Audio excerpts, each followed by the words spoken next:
Yan guys, ang aking ginawa guys ngayon lang.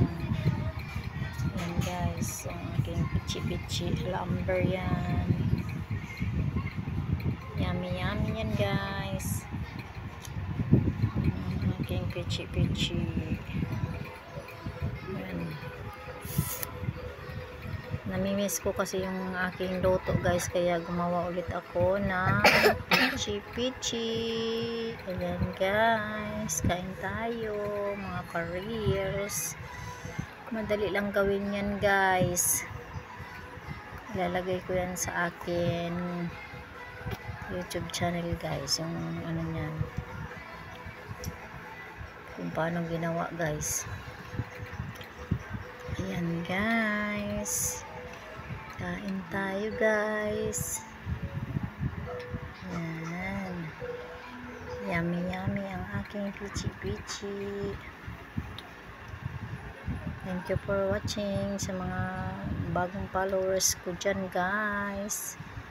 Ayan ang aking pichi-pichi guys, panoorin nito guys kung paano gumawa. Napakasarap nito guys.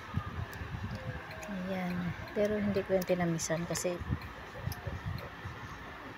depende lang yan sa inyo guys, kung gusto nyo tamisan, kung gusto nyo hindi, depende lang yan.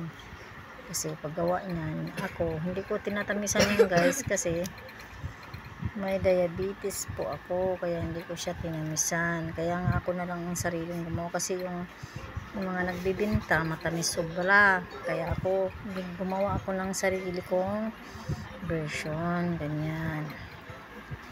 Kaya tara guys, kain na mga loads, mga inang. Ayan, yung isa kumakain na yun dito, yung isa guys ayan, oo, yan, nasarapan na yan siya guys, kain ng kain.